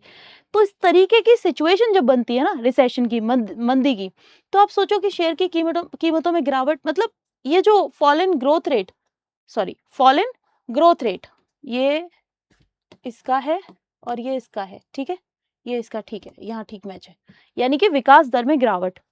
देखो, विकास दर में गिरावट होना ठीक है, वो सिर्फ एक अकेली चीज नहीं है। क्या है वो, होना चाहिए रिसेशन का मतलब फॉल इन जीडीपी। जैसे मैंने बताया, रिसेशन मतलब मंदी, यानी कि आपका जीडीपी कंटिन्यूस गिरे जा रहा है। जैसे अभी कोविड सिचुएशन हुआ, हमारा जो जीडीपी ग्रोथ था वो नेगेटिव में चला गया था, तो वो रिसेशन का टाइम था। समझ में आया? ओके, नेक्स्ट कह रहा है इसका मतलब सेकंड रॉन्ग है, सेकंड रॉन्ग है, सेकंड रॉन्ग है, फर्स्ट वन इज करेक्ट। तो मेरे अभी शायद दो चांस बन रहे हैं, थर्ड को भी देख लेते हैं। स्लो डाउन, स्लो डाउन हो गया, सुस्ती छा गई है। ठीक है, स्लो डाउन हो गया यानी सुस्ती छा गई है, मार्केट में एकदम स्लो डाउन चल रहा है। आपने सुना होगा, लोग कहते हैं अरे भाई बहुत बुरा हो रहा है, मार्केट एकदम स्लो डाउन हो गया है। मार्केट स्लो डाउन हो गया है, दैट मीन्स क्या हो रहा है कि जो हमारा ग्रोथ रेट है वो एकदम से कम हो गया है। ठीक है, बेसिकली इसने किया गया इस ऑप्शन में कि सेकेंड ऑप्शन को जो है और थर्ड ऑप्शन को इंटरचेंज कर दिया। ठीक है, अब देखो ये क्या है ना, थोड़े से कंफ्यूजिंग स्टेटमेंट्स लगते हैं, क्योंकि अगर आप देखोगे आप कहोगे यहाँ पे तो ग्रोथ रेट गिर रहा है, यहाँ पे जीडीपी है, क्या ही फर्क पड़ रहा है, सेम ही चीज तो है। बट नहीं, जीडीपी में गिरावट होना अलग बात है, और इसके अलावा जो हमारी विकास दर है उसमें गिरावट होना अलग बात है। ठीक है, रिसेशन एक ऐसा सिचुएशन है जहां पे भयंकर जो है प्रॉब्लम्स क्रिएट हो जाते हैं, फाइनेंशियली हम वीक हो जाते हैं। ठीक है, जबकि अगर स्लो डाउन हो गया कि ठीक है अभी स्लो डाउन चल रहा है, अभी उठ जाएगा वापस से, जैसे ही यूएसए के इलेक्शन हुए थे तो मार्केट, जो शेयर मार्केट है वो स्लो डाउन हो गया था। ठीक है, ओके, तो third wrong, first one is right. GNP, GNP की बात कर लेते हैं। जीएनपी में श्रम का हिस्सा निम्नलिखित कारणों से कम हो जाता है। कीमतें मजदूरी से पीछे रह जाती हैं, लाभ कीमतों से पीछे रह जाता है, कीमतें लाभ से पीछे रह जाती हैं या मजदूरी कीमतों से पीछे रह जाती है। That means the proportion of labour in GNP. देखो जीएनपी क्या होता है, अब ये जानने के लिए एनएनपी वगैरह ये सब जानने के लिए पूरा का पूरा हमें टॉपिक पहले पढ़ने की जरूरत है, ठीक है। ये वाला क्वेश्चन कराते हैं, उसके बाद इसके बारे में डिटेल से पढ़ते हैं, ठीक है। The proportion of labour in GNP यानी कि gross national product becomes low due to the following reasons. Price lags behind wages, profit lags behind prices, prices lags behind profit, wages lags. देखो अब मैं इसको एक तरीके से समझाने की कोशिश करती हूँ कि बात ये है, जो बेसिस होते हैं यानी कि जो बेसिस को अगर हम हिंदी में बात करें मजदूरी, ये जो मजदूरी है ना, ये मजदूरी बहुत बहुत कम चेंज होता है इसमें, और इसकी वजह से बहुत ज्यादा कोई चेंज होता नहीं है इकोनॉमी में, ठीक है। लेकिन जब चेंज होगा तो वो बहुत एक्सट्रीम होता है, उसको रिवर्स नहीं किया जा सकता, ठीक है। तो इसकी वजह से यहाँ पे जो श्रम का हिस्सा है, ठीक है, यानी कि जो प्रोपोर्शन है लेबर का जीएनपी में, ठीक है, लो हो जाता है यानी कम हो जाता है। किस रीजन की वजह से कम हो जाता है? मजदूरी की कीमतें जो है वो पीछे रह जाती हैं, यानी वेजेस जो है वो प्राइस से कम रहता है। कहने का मतलब है, कहने का मतलब ये है कि मान लीजिए इन्फ्लेशन चल रहा है, ठीक है, इन्फ्लेशन का सिचुएशन है, क्या है? इन्फ्लेशन है, मुद्रास्फीति, ठीक है, इन्फ्लेशन है। इन्फ्लेशन में आपको पता होगा कि जो गुड्स होते हैं, जो भी चीजें होती हैं, उनके प्राइस हाई रहते हैं, ठीक है। प्राइस हाई होने के बाद, प्राइस हाई रहते हैं, प्राइस हाई होने की वजह से क्या होता है कि जो कंपनीज है ना, जो भी फैक्ट्रीज कंपनीज, इनको बहुत फायदा हो रहा होता है, ठीक है। फैक्ट्रीज हो गए, कंपनीज हो गए, इनको फायदा होता है, ठीक है, इनको फायदा होता है। और इसकी वजह से क्या होता है, ये फायदा जो है, जब फायदा होगा तो ये और प्रोड्यूस करेंगे, क्वांटिटी और प्रोड्यूस होगी। जब क्वांटिटी और प्रोड्यूस होगी तो आप सोचो कि वेजेस पे इन्होंने कोई चेंज नहीं किया, ठीक है, मजदूरों की कीमत पे इन्होंने कोई चेंज नहीं किया, और वो चेंज ना होने की वजह से क्या होता है कि जो प्रोपोर्शन है लेबर का, वो हमेशा क्या रह जाता है, पीछे रह जाता है जो प्राइसेस है, ठीक है। यहाँ तक क्लियर हुआ? नेक्स्ट क्वेश्चन, आर्थिक विकास के साथ आमतौर पर क्या होता है, यानी कि इकोनॉमिक ग्रोथ क्या होती है, यूजुअली कपल्ड किससे होती है? आपको याद होगा, इससे पहले मैंने एक क्वेश्चन आपको सॉल्व कराया था, I think wait, yes, economic growth के बारे में बात हो रही थी। मैंने बताया था कि ये क्वांटिटेटिव होता है और जीडीपी इसमें हाई रहती है, ग्रोथ के बारे में इन्फ्लेशन के साथ कपल्ड होता है, ठीक है, दिख रहा है inflation. Okay, now back to the question. Yes, yes, economic growth is usually coupled with deflation, inflation, stagflation, hyper inflation, यानी कि अपस्फीति, मुद्रास्फीति और गतिहीन मुद्रास्फीति, अति मुद्रास्फीति। अब देखो ये टॉपिक थोड़ा सा समझा देते हैं होता क्या है। डिफ्लेशन, सबसे पहले है डिफ्लेशन। इन्फ्लेशन का अपोजिट होता है इन्फ्लेशन। समझ आया कि इन्फ्लेशन क्या होता है? कि चीजों, जो गुड्स हैं, उनकी जो डिमांड है, यानी जो प्रोडक्ट्स है, प्रोडक्ट जो है उसकी डिमांड बहुत ज्यादा है, ठीक है, डिमांड बहुत ज्यादा है और इसकी वजह से प्राइसेस हाई हो गए हैं। डिफ्लेशन में उल्टा होता है, डिमांड कम और प्राइस भी कम, ठीक है, गॉट इट। डिमांड भी कम होती है और प्राइसेस भी कम होते हैं, वो डिफ्लेशन की सिचुएशन होती है, ठीक है, यानी कि डिमांड गिरे जा रही है, किसी चीज की डिमांड गिरे जा रही है, ठीक है। ओके, नेक्स्ट होता है इन्फ्लेशन। इन्फ्लेशन हम बता ही चुके हैं। स्टैगफ्लेशन, स्टैगफ्लेशन क्या होता है? स्टैगफ्लेशन, स्टैगफ्लेशन दो शब्दों से मिलकर बना है, एक तो स्टैग्नेशन और दूसरा इन्फ्लेशन। स्टैग्नेशन और दूसरा इन्फ्लेशन, ठीक है, स्टैग्नेशन और इन्फ्लेशन, इन दो शब्दों से मिलकर बनता है स्टैगफ्लेशन। इसका मतलब होता है, एक तो आपकी जो इकोनॉमी है ना वो एकदम स्लो हो गई है, बट आपके इन्फ्लेशन है उस समय, यानी कि डिमांड कम है फिर भी प्राइस ज्यादा है, डिमांड गिर रही है, प्राइस ज्यादा है, अनएम्प्लॉयमेंट बढ़ रहा है, ठीक है, ऐसी सिचुएशन को कहते हैं हम स्टैगफ्लेशन, ठीक है। एक लास्ट में लास्ट टर्म बचता है हाइपर इन्फ्लेशन। हाइपर इन्फ्लेशन का मतलब होता है कि इतना भयानक प्राइसेस के सॉरी जो गुड्स हैं उसके प्राइसेस इतने ज़्यादा हाइपर हो जाना कि आप उसको कंट्रोल ही ना कर पाओ। जैसे फॉर एग्जांपल एक ब्रेड का पैकेट 10 रुपए का आता है, ठीक है? एक ब्रेड का पैकेट मान लीजिए 10 रुपए का आता है। अब सिचुएशन आ गई हाइपर इन्फ्लेशन, और ये हाइपर इन्फ्लेशन होने के पीछे बहुत सारे रीजन होते हैं, जैसे कि अचानक से कूप हो जाए, ठीक है? कूप मतलब लाइक जैसे बांग्लादेश में सेना ने जो वहाँ की डिफेंस मिलिट्री थी उसने क्या किया, ऑक्यूपाई कर लिया, तो वैसा वाला सिचुएशन हो जाए, या फिर कोई दूसरा कंट्री वॉर जैसी सिचुएशन हो जाए, या फिर जैसे वेनेजुला में हुआ था। तो आपको हमेशा जब भी हाइपर इन्फ्लेशन याद रखना है, आप वेनेजुला का याद रखो। वेनेजुला में, ठीक है, एक ब्रेड का पैकेट जो 10 रुपए का आता है उसकी कीमत कम से कम 10,000 पहुंच गई थी। इस तरीके का, ठीक है, इस तरीके का सिचुएशन हो जाता है। ओके, ठीक है, ये टर्म्स क्लियर हुए। आगे चलते हैं। हिंदू विकास दर, ठीक है, हिंदू विकास दर के बारे में बात करते हैं। हिंदू विकास दर जो है वो प्रोफेसर थे एक राजकृष्ण, ठीक है, इन्होंने दी थी। ये बेसिकली, इससे आप ये मत सोचिए कि ये हिंदू रेट ऑफ ग्रोथ जो है वो कुछ हिंदू रिलीजन समथिंग, नहीं, ऐसा कुछ नहीं है। बेसिकली हुआ क्या था, 1950s और 80s के आसपास जो इकोनॉमिक ग्रोथ थी ना इंडिया की, दैट वाज लाइक 3 to 5%, यानी यहां से बढ़ी नहीं रही थी, स्टेगनेंट हो गई थी, रुक गई थी। क्या हो गई थी? स्टेगनेंट हो गई थी, यानी रुक गई थी, ठीक है। तब इन्होंने ये हिंदू रेट ऑफ ग्रोथ दिया था, जिसका मतलब था लो लो इनकम ग्रोथ, ठीक है, लो इनकम ग्रोथ। या और ये किससे रिलेटेड है? ये हमारा नेशनल इनकम से रिलेटेड है, ठीक है, क्योंकि उस समय हमारी जो नेशनल इनकम थी वो 3 to 5% पे जाके रुक गई थी, बहुत ही लो ग्रोथ हो रही थी। इस वजह से इन्होंने ये टर्म दिया था, प्रोफेसर राजकृष्ण, ठीक है। ओके, भारतीय अर्थव्यवस्था की प्राथमिकताओं के बारे में अमर्त्य सेन के सुझाव पर विचार करें। देखिए, अमर्त्य सेन के बारे में आपको 2-3 क्वेश्चन मिल ही जाएंगे, ठीक है।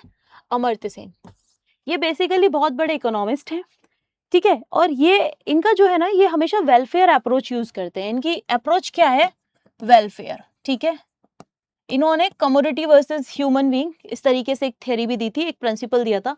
तो अमर्त्य सेन जो है ये वेलफेयर अप्रोच के बारे में बात करते हैं, यानी कि ह्यूमन डेवलपमेंट के बारे में बात करते हैं, ठीक है, ह्यूमन डेवलपमेंट के बारे में बात करते हैं। ओके, इतना समझ आ गया? इतना बहुत है आपके लिए। अब आप इससे क्वेश्चन सॉल्व करो। जैसे पहला क्वेश्चन, ये वस्तु केंद्रित होनी चाहिए। दूसरा, ये जन केंद्रित होनी चाहिए। गरीब लोगों की आर्थिक सुरक्षा, इन्हें विश्व अर्थव्यवस्था के साथ जोड़ने से सुरक्षा। अब देखो, आप खुद ही सोचो कि मैंने आपको बोला, अगर मैं थोड़ा इंग्लिश में पढ़ाऊं, कि it should be commodity oriented. Commodity means what? यानी कि आप कमोडिटी मीन्स आप क्या कर रहे हो, आप वेलफेयर अप्रोच यूज नहीं कर रहे। वहां पे आप बेसिकली प्राइवेटाइजेशन, सॉरी, बेसिकली वहां पे आप प्रॉफिट मोटिव हो, ठीक है। आप क्या सोच रहे हो कि मैं ज्यादा से ज्यादा प्रोडक्शन करूं किसी भी तरीके से, और ज्यादा से ज्यादा मैं क्या करूं, ग्रोथ करूं, ठीक है। बट कमोडिटी ओरिएंटेड होना क्या इनके वेलफेयर अप्रोच के साथ मैच होता है? इनका वेलफेयर अप्रोच है और आप कमोडिटी ओरिएंटेड होने की बात कर रहे हो, तो फर्स्ट स्टेटमेंट ऑटोमेटिकली रॉन्ग हो जाता है। अब आप फर्स्ट स्टेटमेंट के हिसाब से सेट कर लो, कहीं ये सेट हो रहे हैं ऑप्शंस? फर्स्ट गया, फर्स्ट गया, फर्स्ट गया, मेरे सीधे सीधे आंसर आ गया। बाकी के 3 स्टेटमेंट मैंने पढ़े भी नहीं, बट फिर भी ठीक है। It should be people oriented, मैंने बताया वेलफेयर अप्रोच है। ह्यूमन अप्रोच के बारे में बात की इन्होंने, ह्यूमन वेलफेयर के बारे में बात की, तो ऑब्वियस ही बात है पीपल सेंट्रिक तो होगा ही। Economic security to the poorest of the poor, इन्होंने बोला कि इकोनॉमिक सिक्योरिटी आपको किसको देनी है? गरीब से गरीब इंसान जो है ना, उसको देनी है, ठीक है, उसको मेन स्ट्रीम में आपको जोड़ना है। नेक्स्ट उन्होंने बोला safeguards against integration of these with world economy, ठीक है, ये वाली चीज है कि आप क्या करो, इस सेफगार्ड्स को आप किसके साथ, वर्ल्ड इकोनॉमी के साथ जोड़ो, ठीक है। ये इनके पॉइंट्स थे। ओके, नेक्स्ट क्वेश्चन, यह विचार के भारत में भविष्य की योजनाओं में वस्तुओं की तुलना में लोगों पर अधिक ध्यान दिया जाना चाहिए, ये किसका था? देखो, मैंने अभी जस्ट इससे पहले आपको बताया, ठीक है, ये चारों लोग जो है कहीं ना कहीं, ये तो इकोनॉमिस्ट है ही, ये पॉलिटिशियन थे, ये इकोनॉमिस्ट, फाइनेंस मिनिस्टर प्लस हमारे पीएम रहे 2014 तक। ये अटल बिहारी वाजपेयी जी पीएम रहे हैं, ठीक है। इसके अलावा यशवंत सिन्हा जो हैं वो फाइनेंस से रिलेटेड हैं, ठीक है, फाइनेंस से काफी जुड़े हुए हैं, ठीक है। तो अमर्त्य सेन, अभी मैंने पीछे आपको पढ़ाया। तो ये जो planning in India should be in future pay more attention to people than the commodities, ये किसका है? मैंने अभी बताया वेलफेयर अप्रोच यूज किया, अमर्त्य सेन का था। तो ऑब्वियस सी बात है कि सोचने की जरूरत ही नहीं पड़नी चाहिए, ऑप्शन हो जाना चाहिए ए। बाकी सब लोगों के बारे में ऐसा नहीं है, ठीक है। Okay, next question. यदि किसी निश्चित समय में कीमतें और मौद्रिक आय दोनों दोगुनी हो जाती हैं तो वास्तविक आय होगी दोगुनी। आधी अपरिवर्तित कीमतें वास्तविक आय को प्रभावित नहीं कर सकती, ठीक है। वो कह रहा है कि अगर एक गिवन पीरियड ऑफ टाइम है जहां पे प्राइसेस और मॉनेटरी इनकम जो है वो डबल हो जा रहे हैं, ठीक है, और तो रियल इनकम क्या होगी? अब देखो, रियल इनकम, रियल इनकम का मतलब होता है रियल इनकम। रियल इनकम का मतलब है कि जो प्राइसेस हैं, ठीक है, एक टाइम फ्रेम में, एक गिवन टाइम में, एक समय सीमा के अंदर जो प्राइसेस हैं वो, और उसके अलावा मॉनेटरी इनकम, ठीक है, मॉनेटरी इनकम क्या है वो। ओके, ये इसका एक मैथमेटिकल कैलकुलेशन है। मान लीजिए राम है या फिर कोई पर्सन ए है, ठीक है, कोई पर्सन ए है, ये पहले 100 रुपए कमाता था। अगर ये 100 रुपए कमा रहा है तो इसके खर्च करने की कैपेसिटी क्या है? ऑब्वियस सी बात है, 100 रुपए जितने कमा रहा है उतने खर्च कर सकता है, स्पेंड कितने कर सकता है, ये इसकी इनकम है, ठीक है। कितने स्पेंड कर सकता है? 100 के 100, ऑब्वियस सी बात है। 100 कमा रहा है तो 100 तो खर्च कर ही सकता है, 101 खर्च नहीं कर सकता। एक कहां से लाएगा? Got it? मान लीजिए अब 1 साल बाद इसकी जो इनकम थी वो 200 हो गई। अब ये कितने खर्च कर सकता है? 200 के 200 खर्च कर सकता है ना। यहाँ पे अगर मैं इसकी रियल इनकम निकालूं तो 100 अपॉन 100 इज इक्वल टू 1। वहीं सेम अगर मैं इन दोनों का करूंगी तब भी तो 1 आएगी। इसका मतलब जो रियल इनकम है वो अनचेंज्ड रहेगी, यानी उसमें कोई परिवर्तन नहीं होगा। Got it? चलो, कोई डाउट इसमें किसी को? आगे चलते हैं फिर। नॉमिनल जीडीपी क्या है? एक्सचेंज रेट पर आंकी गई जीडीपी, मौजूदा मार्केट कीमतों पर आंकी गई जीडीपी, स्थिर मार्केट कीमतों पर आंकी गई जीडीपी, या इनमें से कोई नहीं। कहने का मतलब nominal GDP is GDP evaluated at exchange rate, GDP evaluated at market price, GDP evaluate at constant price, ठीक है। Nominal GDP. नॉमिनल जीडीपी पढ़ाने से पहले मैं आपको एक कॉन्सेप्ट समझाती हूँ, क्योंकि वो कॉन्सेप्ट हमारे लिए जानना जरूरी है, ठीक है। ओके, ये ना एक कंट्री है ए, ठीक है, ये एक फैक्ट्री है, ठीक है, ये एक फैक्ट्री है, ये एक कंट्री है, इसने इस फैक्ट्री को लैंड दिया यानी जमीन दी, इसने इसको लेबर दी, ठीक है। यहां से इस फैक्ट्री में कोई एक एंटरप्रेन्योर गया होगा, ठीक है। यहां से इसके साथ साथ लैंड, लेबर, एंटरप्रेन्योर और कैपिटल, ठीक है। ये 4 चीजें आपको ध्यान रखनी है, ओके। ये यहाँ पे कोई भी ए इकोनॉमी या ए कंट्री था, ठीक है, इसने एक फैक्ट्री को लैंड दिया, लेबर दिया, एंटरप्रेन्योर गया यहाँ से, और इसने कैपिटल दिया। अब ये फैक्ट्री क्या दे रही होगी? ये फैक्ट्री लैंड के बदले में रेंट पे कर रही होगी, ये फैक्ट्री लेबर के बदले में लेबर को वेजेस दे रही होगी, ये फैक्ट्री एंटरप्रेन्योर को इन्वेस्ट करने के लिए प्रॉफिट दे रही होगी। क्या दे रही होगी? प्रॉफिट दे रही होगी। बिना प्रॉफिट के कैसे बिजनेस चलेगा? और कैपिटल फॉर्मेशन हो रहा है, इसका मतलब इंटरेस्ट पे करना पड़ रहा होगा, ठीक है, इंटरेस्ट पे करना पड़ रहा होगा। ये जो 4 चीजें हैं, ये जो 4 चीजें हैं, ये कहलाते हैं फैक्टर्स, ठीक है, ये कहलाते हैं फैक्टर्स, ओके। जब भी कोई चीज इन फैक्टर्स के बेसिस पे डेवलप होती है, आप देखो इन सारी चीजों में ना तो कहीं पे कोई इनडायरेक्ट टैक्सेस ऐड है, ना यहाँ पे कोई सब्सिडी ऐड है, यहाँ पे कुछ भी ऐड नहीं है, ठीक है। सो ये जो फैक्टर कॉस्ट पे ये जो चीजें हैं, रेंट, वेजेस और प्रॉफिट एंड इंटरेस्ट, ये सब हम कैलकुलेट कर रहे हैं फैक्ट, ये इनको हम बोल रहे हैं फैक्टर्स, ठीक है। अब इनके बेसिस पे जो भी हम कैलकुलेट करते हैं, ठीक है, इसके बेसिस पे हमने कैलकुलेट किया जीएनपी, ठीक है, जीएनपी एट फैक्टर कॉस्ट, उसको हम कहते हैं नेशनल इनकम, ठीक है, national income. Is it clear? अब ये जीएनपी क्या होता है? ग्रॉस नेशनल प्रोडक्ट, ठीक है, ग्रॉस नेशनल प्रोडक्ट, ठीक है, ये होता है हमारा जीएन। ये जो फैक्टर्स हैं, इस फैक्टर्स पे जो जीडीपी निकलेगी, क्या निकलेगी? GDP, GDP at factor cost, उसे कहते हैं हम नेशनल इनकम। क्या कहेंगे? नेशनल इनकम कहेंगे। Is it clear? और जीडीपी क्या होती है? जीडीपी मैंने आपको बताया कि एक टेरिटरी के अंदर जो भी चीजें डेवलप हो रही हैं, जो भी गुड्स एंड सर्विसेज प्रोड्यूस होते हैं एक फाइनेंशियल ईयर के अंदर, उसे हम कहते हैं जीडीपी, ठीक है। अब जीडीपी तो हमें पता चल गया कि ग्रॉस डोमेस्टिक प्रोडक्ट, ठीक है, ये तो हमें पता चल गया।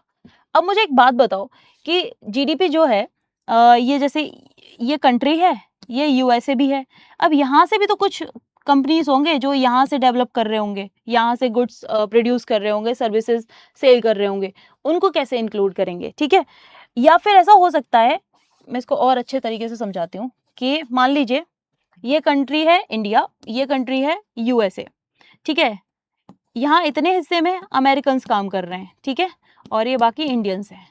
यहाँ मान लीजिए यूएसए के इतने हिस्से में इंडियंस काम कर रहे हैं, ये I1 है, ये I2 है, और यहाँ पे अमेरिकन्स काम कर रहे हैं, ठीक है। अब मुझे क्या करना है? मुझे जीएनपी कैलकुलेट करना है। GNP means gross national product, यानी कि अब मैं इसमें से जब मैं जीडीपी की बात करती हूँ तो यहाँ पे कहीं ना कहीं मेरे साथ ये लोग भी शामिल हैं, इंडियंस के साथ अमेरिकन्स भी ऐड हैं, जो यहाँ पे इंडिया में प्रोड्यूस कर रहे हैं चीजें, ठीक है। क्योंकि जीडीपी का मतलब होता है सिर्फ इट्स अबाउट प्रोडक्शन। आप इंडिया के टेरिटरी में प्रोड्यूस कर रहे हो, इट डजेंट मैटर आप जापानीज कंपनी हो, आप यूएसए कंपनी हो, फ्रेंच की कंपनी हो, सॉरी फ्रेंच कंपनी हो, कोरियन कंपनी हो, इट डजेंट मैटर, आप प्रोडक्शन कहाँ कर रहे हो? इंडिया की टेरिटरी में। बट जब मैं जीएनपी निकालती हूँ, जब मैं जीएनपी की बात कर रही होती हूँ, तो जीएनपी का सिंपल मतलब होता है ग्रॉस नेशनल प्रोडक्ट, यानी कि सिर्फ और सिर्फ जो इंडियंस प्रोड्यूस कर रहे हैं, ठीक है। तो इसके लिए अगर मैं जीएनपी निकालती हूँ, अगर मैं यहाँ से जीएनपी कैलकुलेट करूँ, तो इंडियंस I1 प्लस I2, क्योंकि यहाँ वाले लोग यही मेरे जीएनपी में काउंट होंगे, ठीक है, यही क्या होंगे? जीएनपी में काउंट होंगे, ठीक है। यहां तक समझ आया कि यही लोग सिर्फ जीएनपी में काउंट होने वाले हैं, ठीक है। ये जीएनपी निकल के आ गई। अब जैसे मैंने आपको बताया फैक्टर कॉस्ट, वैसे ही होती है market cost, sorry market price. Market price जैसे ही आता है तो मार्केट प्राइस में मेरे इनडायरेक्ट टैक्सेस भी आ जाते हैं, ठीक है, इनडायरेक्ट टैक्स भी पे कर रहे हैं। जब ये कंपनी यहाँ से अपना कोई प्रोडक्ट बना के बाहर बेचेगी, मार्केट प्राइस पे जाएगी, तो इस पे कुछ इनडायरेक्ट टैक्स भी लगेंगे। इन टैक्सेस को कंपनसेट करने के लिए सरकार कुछ इसको सब्सिडी भी दे रही होगी, ठीक है। कुछ सब्सिडी देने की वजह से जो हम ओवरऑल इसकी वैल्यू कैलकुलेट करेंगे वो हम कहेंगे किस पे? मार्केट प्राइस पे, ठीक है, मार्केट प्राइस पे। यहाँ तक क्लियर हो गया? ओके। हम जीडीपी बात कर रहे थे, जब फैक्टर कॉस्ट पे निकालते हैं जीडीपी को, तब हम उसे नेशनल इनकम कहते हैं, ठीक है। ओके, यहाँ तक समझ आया? अब इसमें कुछ और नया कॉन्सेप्ट आएगा तो अपन ऐड कर देंगे। क्वेश्चन पे चलते हैं, नॉमिनल जीडीपी, ठीक है, नॉमिनल जीडीपी। अब देखो नॉमिनल जीडीपी क्या होती है? नॉमिनल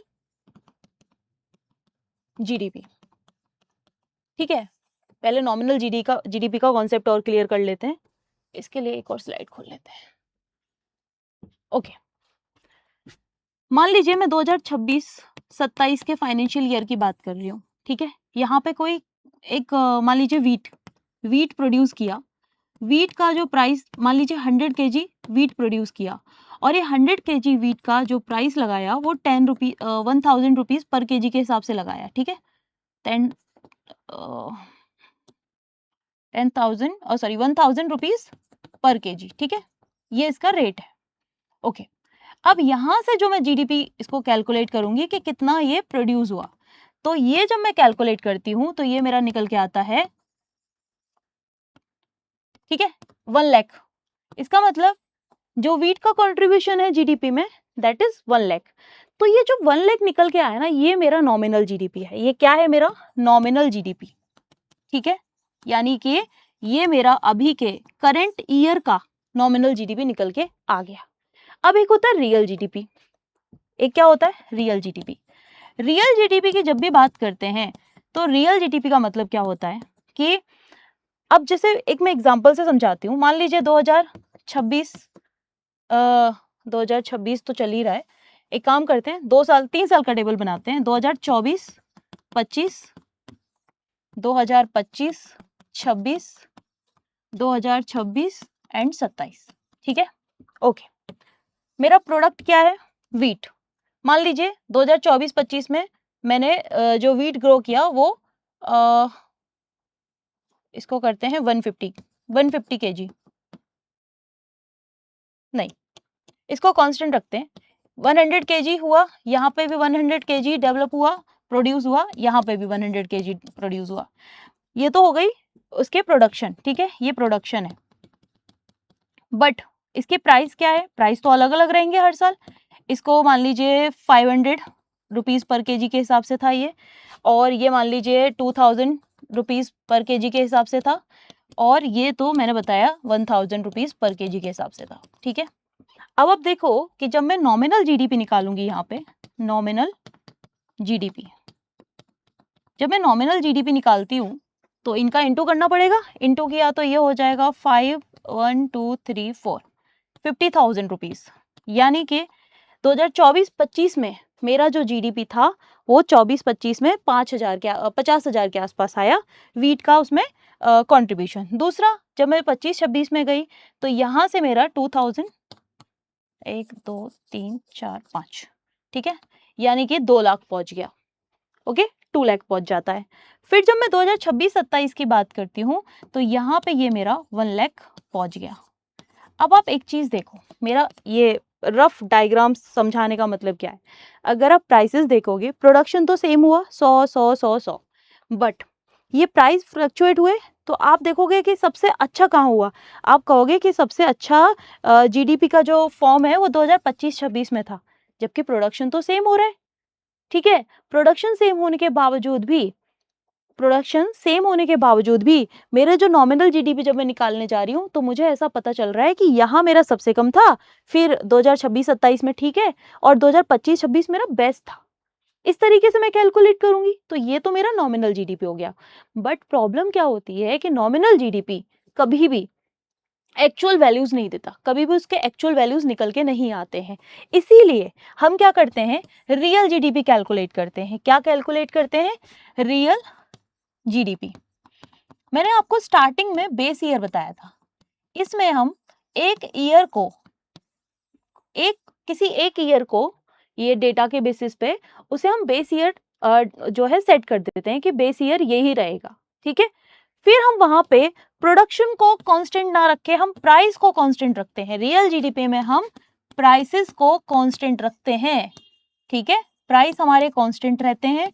और हम जो बेस ईयर का प्राइस होगा, मान लीजिए बेस ईयर इस समय 2022 और 23 है, ठीक है, तो मान लीजिए कि यहाँ पे जो प्राइस थे, मैंने बोला प्राइस को हम, ये प्राइसेस को अब हम कांस्टेंट रख देंगे, इन प्राइस से हमें कोई लेना देना नहीं है। अब हमने मान लिया कि उस समय प्राइस थे, मान लीजिए 1000, ठीक है, 1000 रुपीज पर केजी था। हम इसके बेसिस पे सबका कैलकुलेशन करेंगे।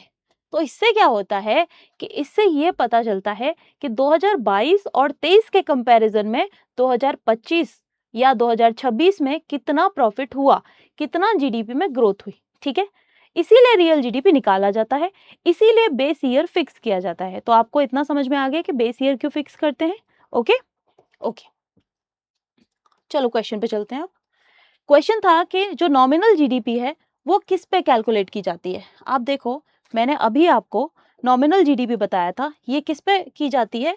करंट, जो करंट के प्राइसेस हैं, ठीक है, करंट प्राइसेस। आप देखो करंट प्राइसेस ही तो हैं, ये क्या था? करंट प्राइस थे। ये जो करंट के प्राइस चल रहे हैं उसी के बेसिस पे तो हम कैलकुलेट कर रहे हैं।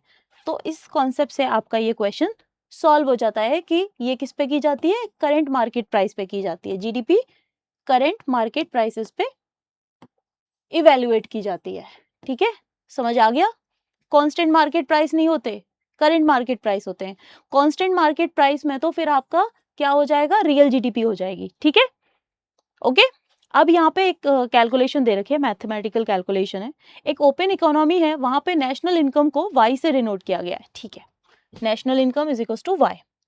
सी जो है हमारा कंजप्शन है, सी हमारा कंजप्शन है, आई हमारा टोटल आई हमारा इन्वेस्टमेंट है, और जी हमारा गवर्नमेंट एक्सपेंडिचर है। ठीक है, और इसके अलावा टोटल एक्सपोर्ट एंड इंपोर्ट्स दे रखे हैं। ठीक है, टोटल एक्सपोर्ट माइनस इंपोर्ट, ये आपका फॉर्मूला बनता है। अब ये फॉर्मूला आया कैसे, इसके बेसिस पे आपका आंसर हो जाएगा ये वाला, आंसर इज सी। ठीक है, अब ये आया कैसे, देखो नेशनल इनकम मैंने आपको बताया, नेशनल इनकम क्या होती है।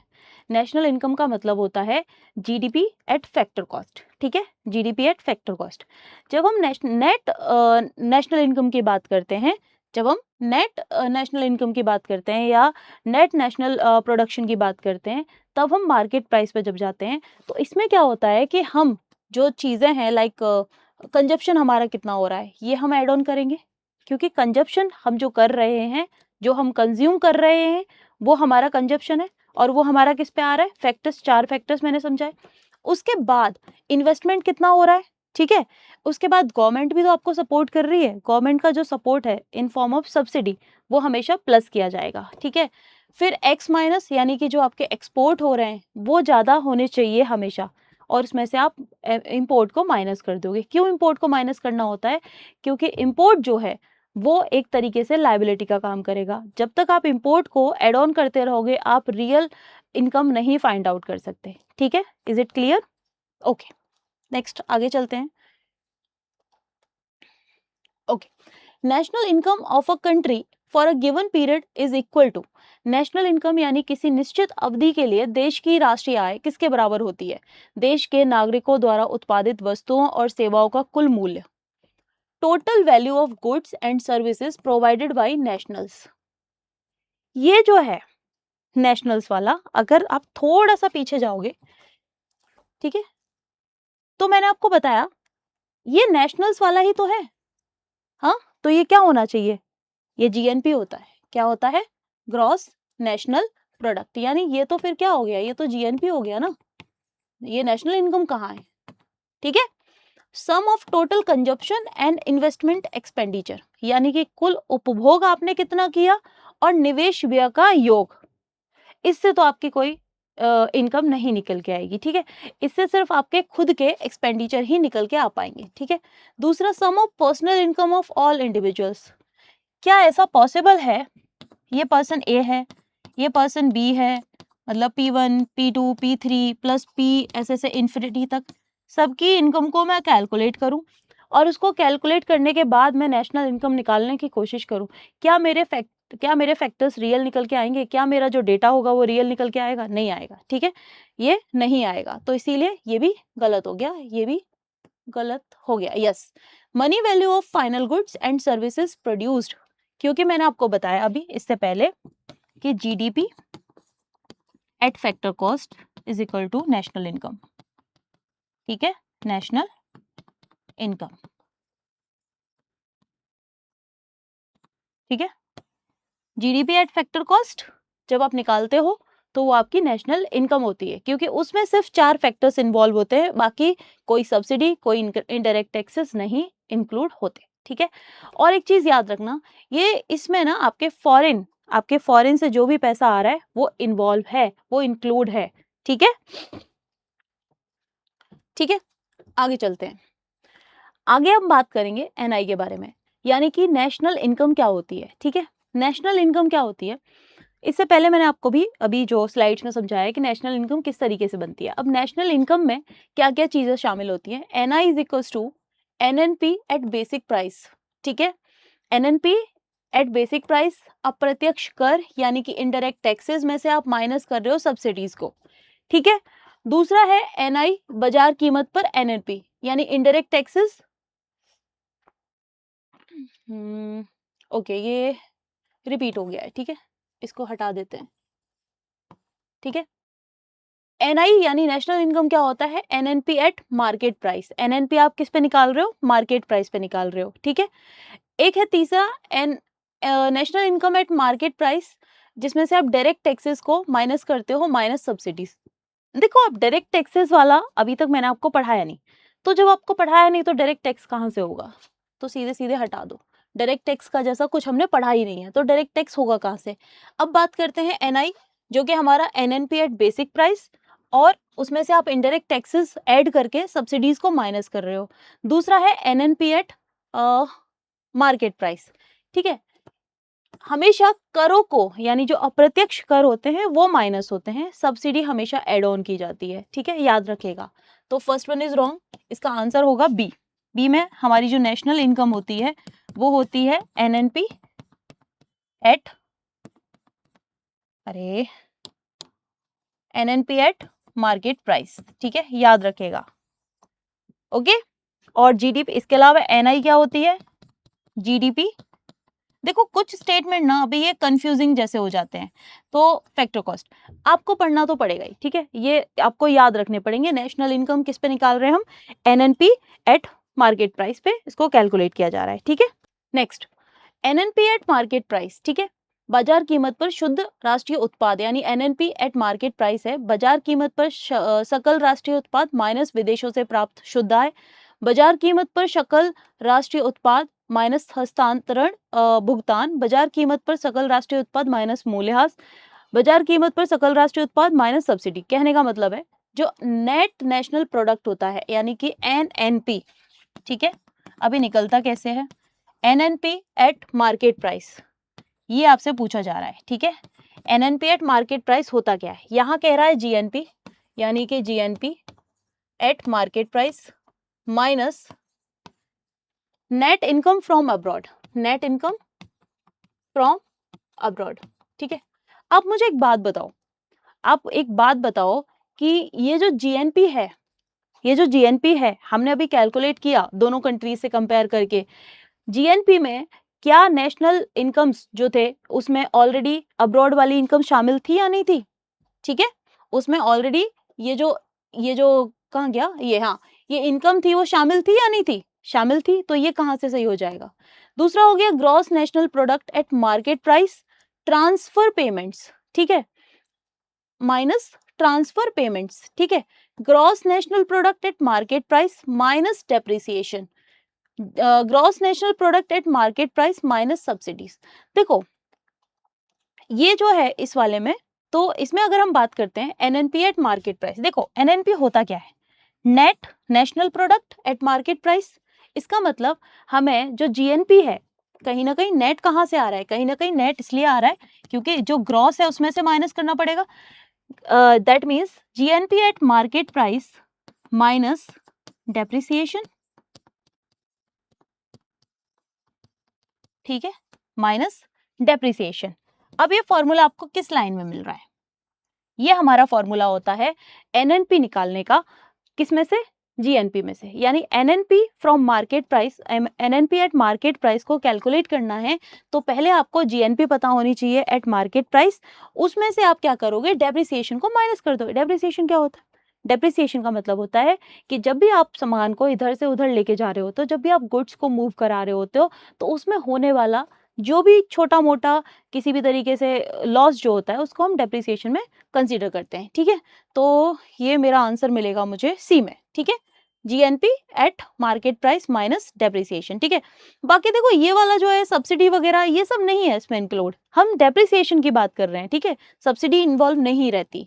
नेक्स्ट, नेशनल इनकम क्या होती है? Net income, net national product at market price, net national product at factor cost, net domestic product at market price, net domestic product at. देखो, इस तरीके से ना ये बहुत ही कंफ्यूजिंग सा रहता है, आप सिंपल पहले इसको ना ऐसे छोटे उसमें टर्म्स में लिख लिया करो।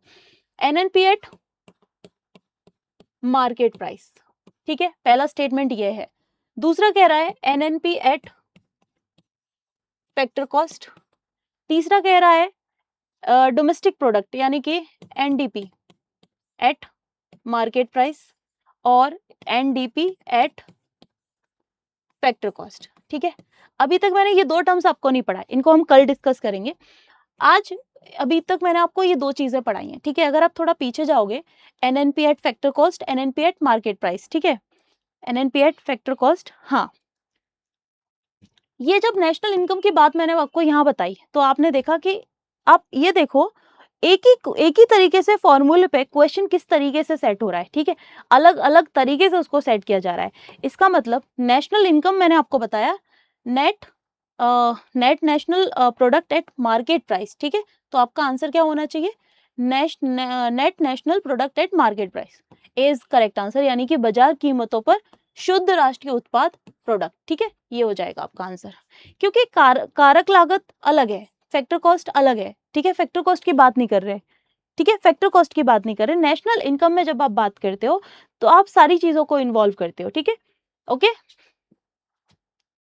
Next, factor cost per NNP किसके बराबर है। फैक्टर कॉस्ट पर एनएनपी क्या होता है, GNP minus net indirect taxes, market price पर GNP, disposable personal income, national. Okay, देखो अभी तक जो नहीं पढ़ा है उसको आप सीधे सीधे कट कर दो, ठीक है।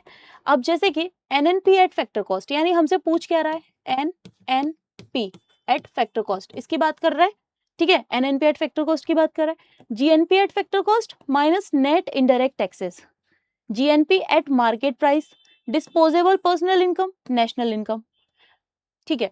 अगर हम NNP at market factor cost निकाल रहे हैं, एनएनपी एट फैक्टर कॉस्ट निकाल रहे हैं, तो इसका सिंपल फॉर्मूला क्या होता है, एनएनपी एट फैक्टर कॉस्ट, तो ऑब्वियस ही बात है कि आपको जीएनपी एट फैक्टर कॉस्ट निकालना पड़ेगा। GNP eight factor cost minus net indirect taxes, net indirect taxes में आपका क्या होता है, इनडायरेक्ट टैक्सेस, इसमें क्या होता है, इसमें आप क्या कर रहे हो, इसके अंदर ही इनडायरेक्ट टैक्सेस जो आपके होते हैं शामिल, इनडायरेक्ट टैक्सेस में से आप सब्सिडी को माइनस कर रहे हो, ठीक है। इनडायरेक्ट टैक्सेस माइनस सब्सिडी, ठीक है। आप सब्सिडी को माइनस कर दे रहे हो, ओके।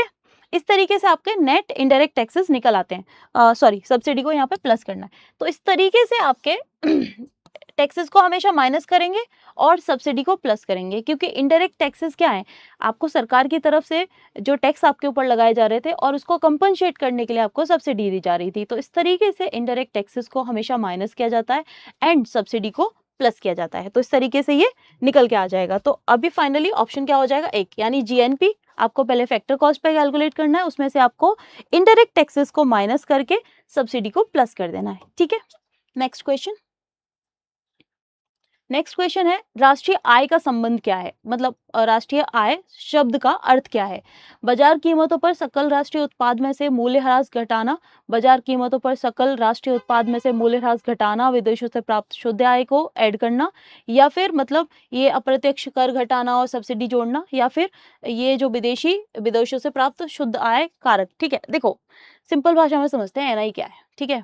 एनआई की जब हम बात करते हैं, जीएनपी यानी कि gross national product at market price minus depreciation, जब आप ये निकालते हो ना, ठीक है, जब आप निकाल रहे हो GNP eight market price minus depreciation, इससे पहले हमने क्वेश्चन सॉल्व किया था, उसकी वजह से उसमें आपने निकाला था एनएनपी एट मार्केट प्राइस, ठीक है, एनएनपी एट मार्केट प्राइस। तो ये तो कहीं से भी नहीं होगा, फर्स्ट ऑप्शन इज रॉन्ग, ठीक है। नेक्स्ट है gross national product at market price minus depreciation plus net factor income from abroad. देखो इनकम को हम ऑलरेडी इसमें इंक्लूड किए हुए हैं, हमारी जो इनकम है वो ऑलरेडी इसमें इंक्लूड है, तो इसीलिए इसको क्या करेंगे, इसको माइनस कर देंगे, ठीक है। क्योंकि हमारा जो ग्रॉस नेशनल प्रोडक्ट है उसमें हमारी इनकम ऑलरेडी, जो अब्रॉड से इनकम है वो ऑलरेडी इंक्लूड होती है, अगर हम दोबारा से उसको ऐड करेंगे तो कहीं ना कहीं मैथमेटिकली उसका कैलकुलेशन रॉन्ग हो जाता है, ठीक है। नेक्स्ट है GNP eight market price minus depreciation, okay, formula consider कर बनाते हैं इसको, GNP eight market price minus depreciation, ठीक है, कोई दिक्कत नहीं है। उसके बाद इसमें वो कह रहा है एंड इनडायरेक्ट टैक्सेस, इनको भी माइनस कर दो और आप प्लस कर दो सब्सिडी को, ठीक है, सब्सिडी को प्लस कर दो, ठीक है। आप जब ये वाली चीज करोगे तो आपको इससे नेट नेशनल इनकम निकल के पता चल जाएगी कि हमारी राष्ट्रीय आय है क्या, ठीक है। तो हमारा ऑप्शन हो जाएगा सी इज राइट। डी को भी देख ही लेते हैं कि gross national product at market price, यानी कि जीएनपी की बात कर रहा है, वो भी मार्केट प्राइस पे, ठीक है। उसमें से माइनस करवा रहा है net factor income from abroad. अरे भाई, हमने फिर से वही बोला कि हम जो इनकम कॉस्ट है, जो एब्रॉड से जो हमारी इनकम है, उसको हम ऑलरेडी स्टेबल कर चुके हैं, ऑलरेडी उसको एडजस्ट करके ही निकालते हैं। उसको प्लस करना या उसको माइनस करना, कहीं ना कहीं मैथमेटिकली हमारी कैलकुलेशन वीक हो जाएगी। तो आप सिंपल इतना याद रखो, जब भी आपको नेशनल इनकम के बारे में बात कर रहा है कि नेशनल इनकम होगी क्या, ठीक है। नेशनल इनकम क्या होगी, यानी कि आपकी जो ग्रॉस नेशनल प्रोडक्ट है वो आपको मार्केट प्राइस पे देखना है, कैलकुलेट करना है। उसमें से आप डेप्रिसिएशन, जो भी आपके लॉसेस हुए हैं, उसको आप माइनस कर दीजिए, प्लस उसमें आप सब्सिडीज ऐड कर दीजिए। सरकार आपको सब्सिडी दे रही है ताकि आप कंपनसेट कर पाओ। आपके ऊपर इनडायरेक्ट टैक्सेस भी लगते हैं कुछ, उनको आप माइनस कर दीजिए। ओवरऑल नेशनल इनकम में आप अपना प्रॉफिट निकालेंगे, ठीक है। आप अपना प्रॉफिट निकालेंगे। यहाँ तक ये हमने आधा चैप्टर, अभी आधा टॉपिक कवर किया है। इसके बाद थोड़ा सा मैं आगे और टॉपिक डिस्कस करने वाली हूँ, जिसमें हम एनडीपी के बारे में भी बात करेंगे और कुछ अभी इसके, हालांकि टॉपिक बहुत बड़ा है। इसको एक बार और जो नेशनल इनकम है, इसको कल मैं एक बार और अच्छे से समझाती हूँ, ठीक है, अगर कोई डाउट रह गया हो। ठीक है, इसको एक बार अच्छे से और क्लियर कर लेंगे, पूरा का पूरा उसको समझ लेंगे, ठीक है। आज आज के लिए बस इतने ही क्वेश्चन रखते हैं, 20 क्वेश्चन हो गए।